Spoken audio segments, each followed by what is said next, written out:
하시고, 다음 주에 우리 라이징 어게스트 거 한다고 계속 광고했잖아요. 그 지난주까지 온도계가 500불밖에 안 돼가지고 걱정했는데 오늘 보니까 3,800불. 저는 늘 이렇게 하나님이 베푸시는 기적에 대해서 늘 여러분들 보고 싶어하는 분들 있으면 이런 걸 보여드리고 싶어. 어떻게 한 주 만에, 그쵸? 다들 막 지난주까지만 해도 걱정하고 안 채워지면 어떻겠냐고 했는데 채워지고 있는 것 같아요. 열심히 내시고 아까 보여준 영상처럼 다음 주에 저희가 식사를 하시고 저 교육관에서 모여서 할 거예요. 똑같이 그 일들을 할 거니까 기대하시고 귀걸이 다 이런 거 다 주머니 넣고 가방 넣으시고 모자 이런 거 쓰고 이렇게 할 거예요. 그러니까 처음 경험일 텐데 아마 해보신 분도 계시고 처음 해보신 분 계실 텐데 굉장히 보람됩니다. 아이들도 할 수 있으니까 애들까지 같이 해서 그런 일들을 같이 해나갔으면 좋겠습니다. 아셨죠?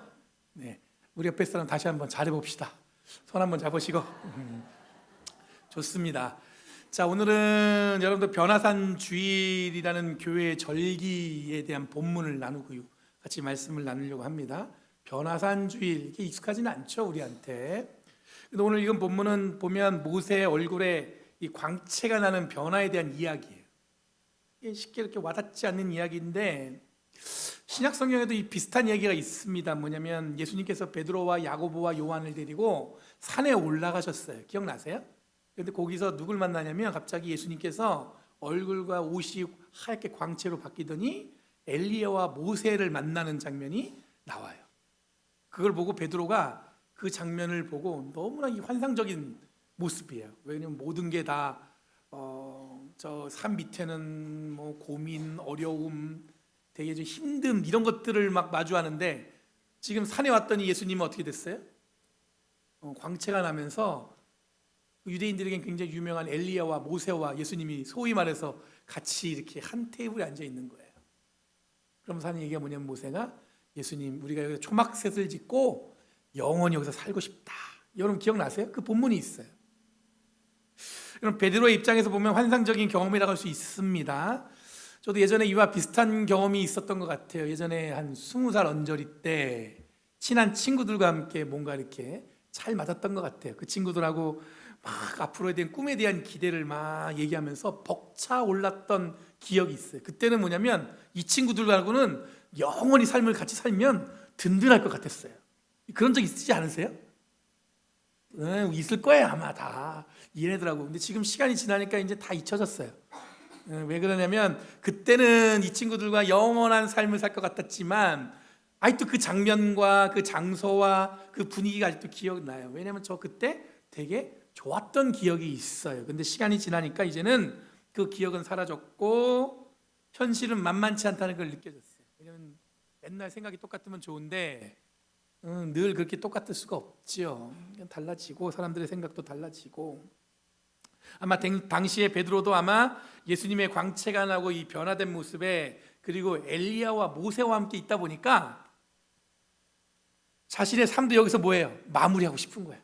뭐 더 내려가, 여기 있으면 좋은데. 아마 그 마음이 가득했던 것 같습니다.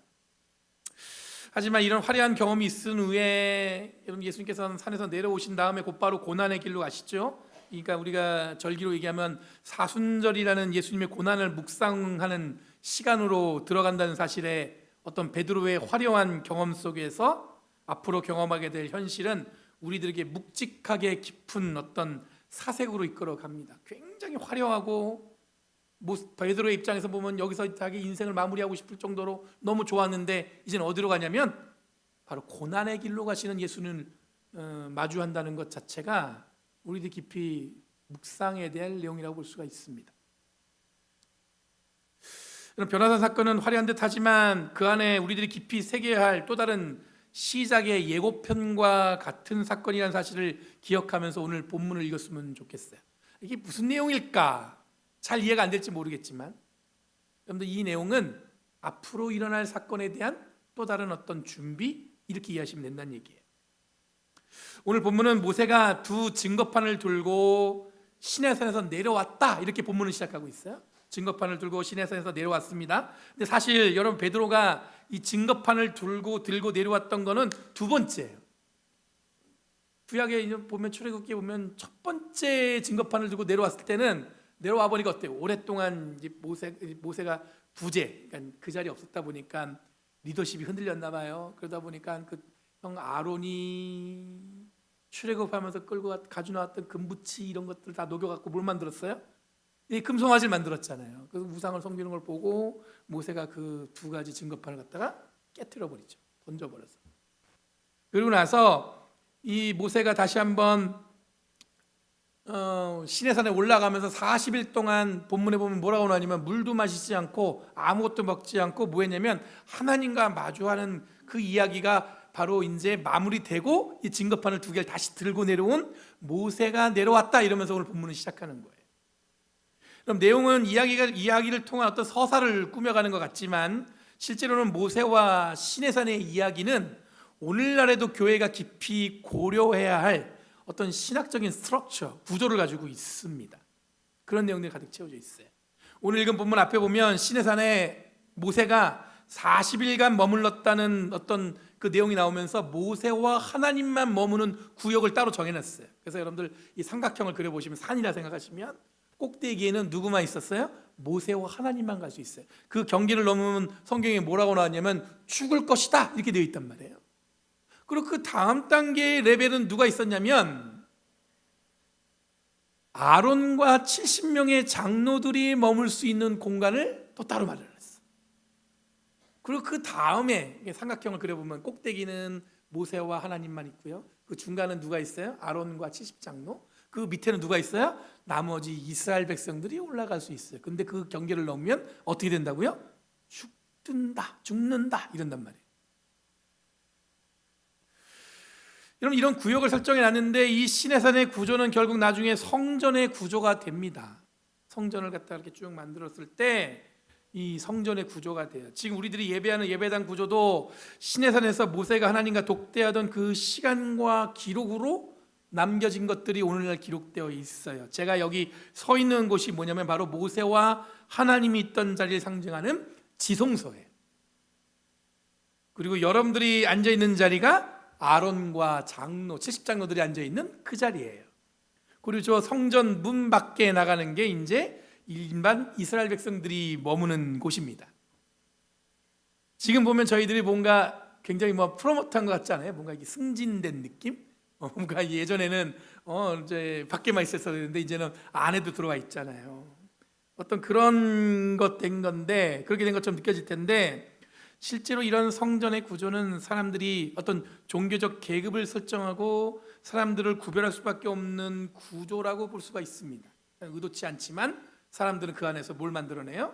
계급이라는 걸 만들어내요. 모세는 하나님의 중재자라는 명확한 역할을 부여받은 사건이 오늘 이 이야기를 통해서였습니다.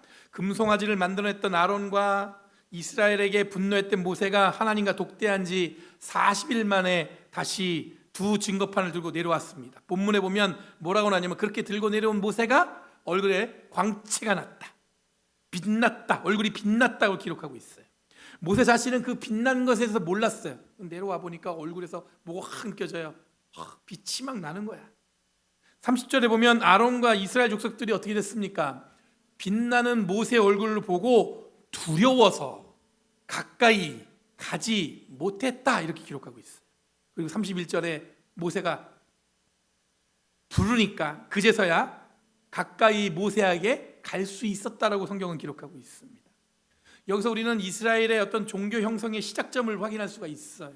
그 전까지는 모세에게만 하나님이 모세야 불러서 어떤 그런 말씀하시는 하나님, 때로는 아브라함아 부르시잖아요.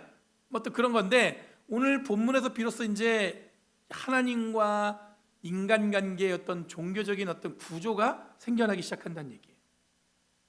여러분 종교를 간단하게 두 가지로 구분합니다. 하나는 하층 종교라고 부르고 또 다른 하나는 고등 종교라고 부릅니다. 하층 종교는 뭐냐면 우리들이 흔히 삶에서 일어나는 이 가벼운 것부터 시작해요. 예를 들어서 이런 겁니다. 식당에 어디 맛집에 갔어요. 줄을 섰는데 막 줄을 서서 막 기다리고 있는데 내 앞에서 뭐가 됐어요? 모든 재료가 소진됐습니다. 그러니까 뭐예요? 솔드 아웃, 끝. 그럼 여러분 무슨 생각이 들어요? 속된 말로 난 왜 이렇게 운이 없어? 그런 얘기죠. 그렇지만 이게 계속 반복되는 경우가 있으면 뭐예요? 내가 뭔가 잘못된 거 아닌가? 그런 생각 들 때가 있죠. 뭐 그런 경우는 없으세요? 있을 텐데 분명히 뭔가 이게 잘 되는 것 같은데 잘 안 돼.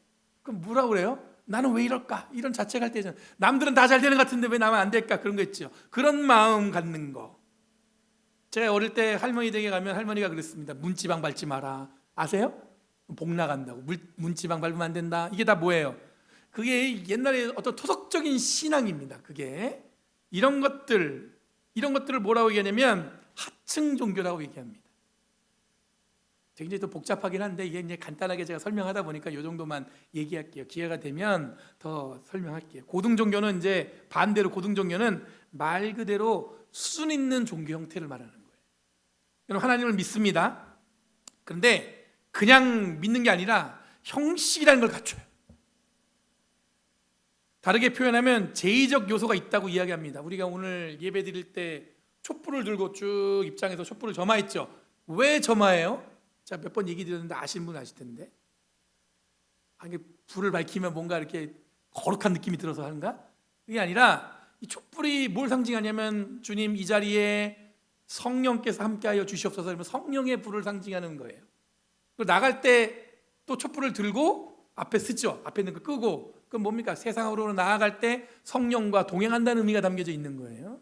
이게 뭐냐면 그냥 하나님 믿는 게 아니라 거기에 의미를 두고 어떤 형식으로 하나님께 나아갈 수 있을까? 그걸 고민하면서 만들어진 게 이 제의적 요소라는 거예요. 제의적 요소는 곧 하나님을 대하는 우리의 형식입니다. 그냥 마음 가는 대로가 아니라 절차와 방향이라는 게 있습니다. 모세가 내려왔을 때 그의 얼굴에 광채가 나서 사람들이 두려워했습니다. 여기서 우리들은 모세의 역할이 무엇인지를 직감하게 됩니다. 하나님의 말씀하시는 것을 대신 전했던 사람, 여기에서 영적인 어떤 권위까지 부여되는 사람, 본인이 노력해서 된 게 아니에요. 하나님과 40일 동안 마주하고 내려왔더니 사람들은 뭐예요? 두려웠다 이렇게 얘기하고 있잖아요. 여기서 우리들은 모세의 역할이 무엇인지를 직감하게 됩니다. 어떤 역할이에요?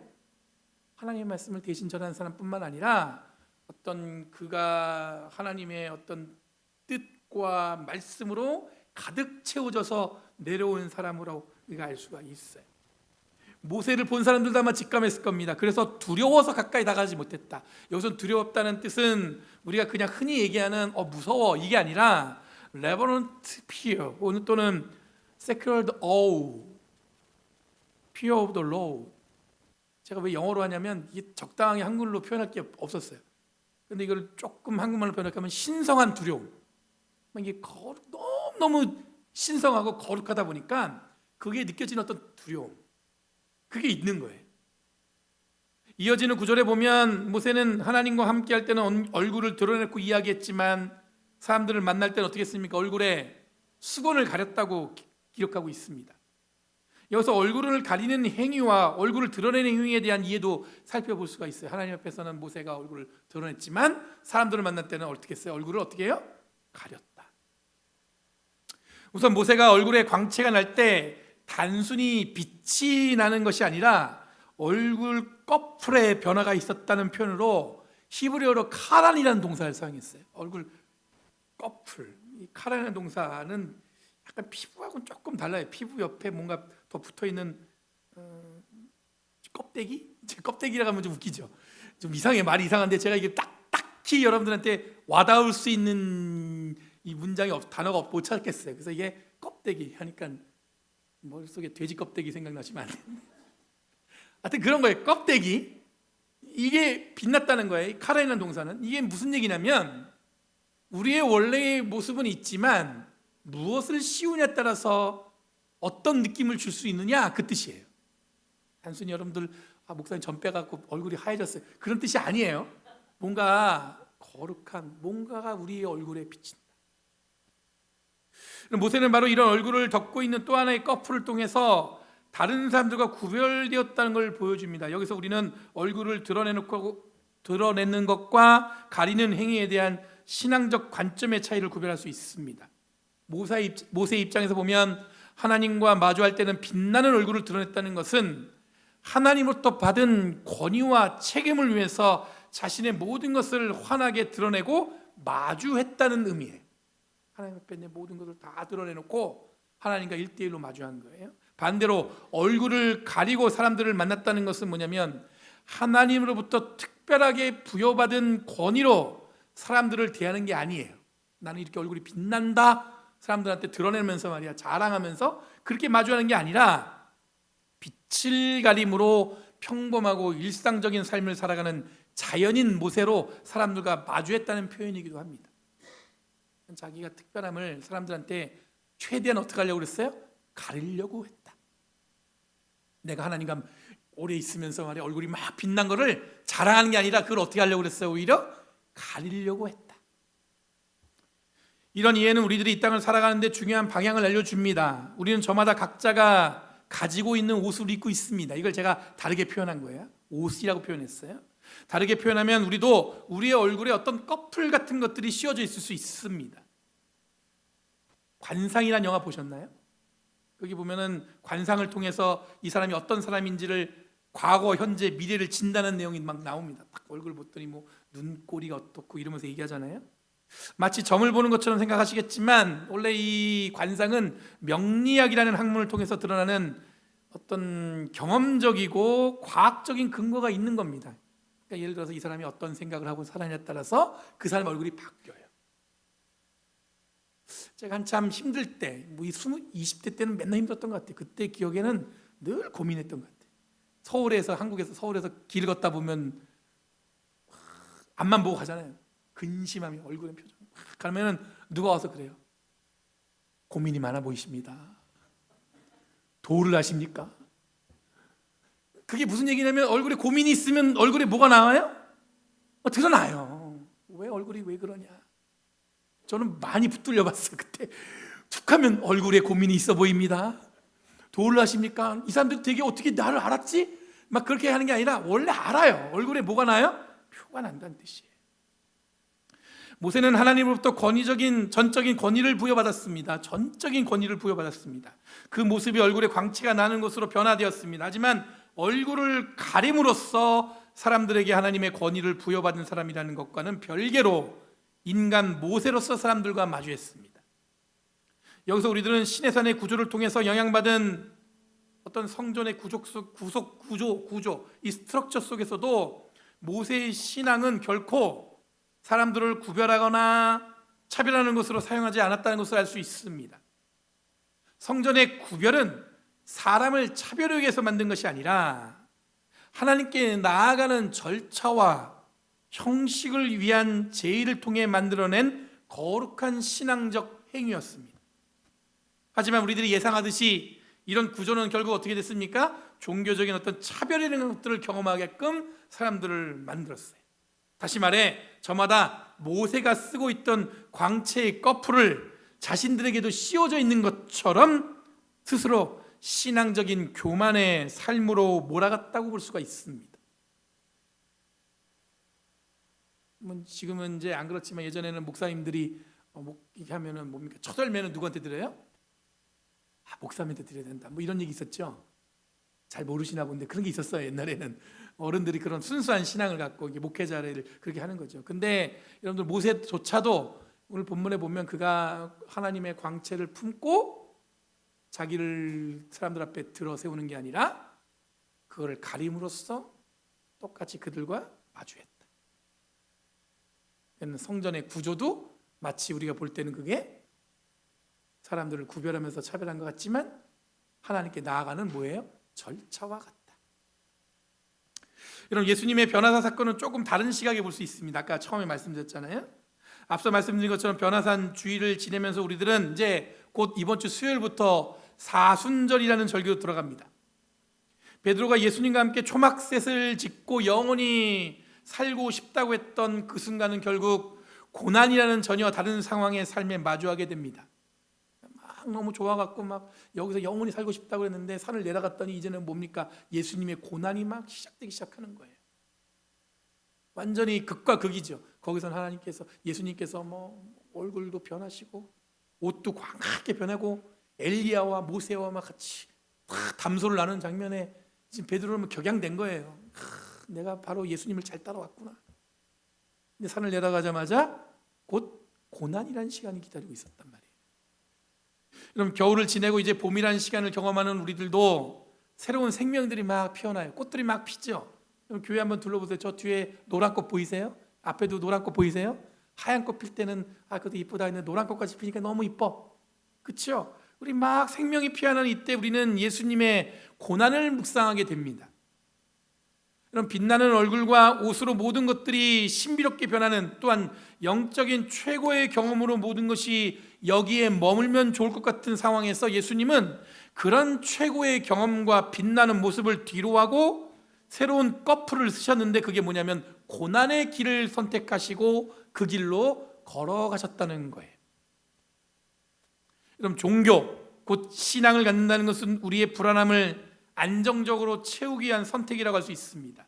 홀로 가는 두려운 길, 동료가 있으면 든든하고, 우리들이 고백하는 신앙을 통해서 하나님이 늘 든든히 동행하면 그 길이 어렵지 않다고 이야기하면서 우리는 신앙을 갖는 걸 주저하지 않을 수 있습니다. 하지만 우리는 그보다 더 한 단계 더 높은 차원에서 우리의 신앙이 성숙해지고 성장해야 됨을 이 변화산주의를 묵상하면서 보내면서 우린 묵상할 수 있습니다. 우리들도 어쩌면 여러분들 지금 최고의 경지에 있을지도 몰라요. 내 삶이 여기서 너무 좋다, 거기서 마무리할 수도 있으면 좋을 것 같아요. 하나님이 늘 함께해서 나한테 복을 주셔서 그렇게 고백할 수 있어요. 근데 하나님은 우리를 전혀 예상치 못한 길로 우리를 인도하시죠. 우리들도 여러분들 어떤 커플로 얼굴을 가리고 있습니다. 그렇죠? 여러분들도 아마 여러분들 스스로 뭔가를 이렇게 얼굴에 씌우는 게 있을 수 있어요. 어떤 이들은 자신이 누리는 것이 마치 모세가 누리는 것처럼 하늘 높은 줄 모르고 교만한 커플을 벗지 않은 채 이들 어떤 다른 사람들 위해 군림하는 것을 즐겨합니다. 그것을 힘으로 여기고 마음대로 삶을 살아가는 존재들이 있습니다. 그렇죠? 주변에 그런 경험할 때 있잖아요. 그냥 세상을 다 가진 것처럼 모든 게 다 뭡니까? 완벽하게 자기 삶의 중심으로 돌아가는 것처럼. 여러분, 예수님은 한 발짝 더 나아가서 완전히 스스로의 몸을 희생제물로 내놓고 십자가의 길로 삶의 방향을 정하셨습니다.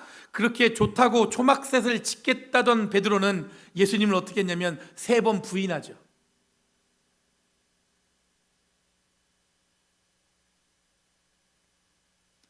그 얘기는 뭐냐면 그가 기대했던 삶과는 예수님이 보여주신 그 다음 단계는 그분이 쥐었던 커플은 완전히 다른 거였기 때문에 그래요. 내가 기대한 거 이거였는데 전혀 다른 길로 가시니까 예수님을 3번 부인합니다.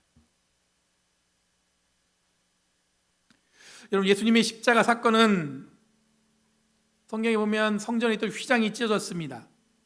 그게 뭐냐면 여러분 여기 제가 지성소라고 했잖아요.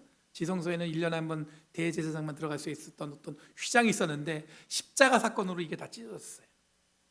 경계를 세우고 하나님 만나는 것을 선택된 누군가에게만 허락되는 것처럼 여겼던 이 교만한 사람들의 마음도 찢겨나갔어요. 그 의미가 어떤 의미냐면 이젠 더 이상 누군가를 통해서 하나님을 만나는 게 아니라 이 자리에 있는 것만으로도 우리는 어떻게 할 수 있냐면 하나님과 1대1로 마주할 수 있는 존재가 되었다는 뜻이에요. 더 이상 그 경계는 의미가 없고 그 모든 것은 다 찢겨나갔고, 여러분들 그것을 갖다가 자기는 이 안에 들어올 수 있다는 어떤 그런 마음, 예전에 제가 몇 번 얘기했는데 요 위에 올라오는 게 쉽지 않았습니다. 여자들은 못 올라와요. 제가 다니던 교회 어릴 때. 그리고 제 친구가 교회 오자마자 위에 올라왔더니 저 뒤에서 내가 전도했는데 너 임마, 전도사님이 거기 어딘데 올라가 막 이렇게 혼내는, 그렇게 생각했어요. 근데 그건 되게 잘못된 거예요. 왜냐하면 예수님의 십자가 사건으로 그 모든 경계는 다 어떻게 됐습니까? 다 찢겨나갔어요.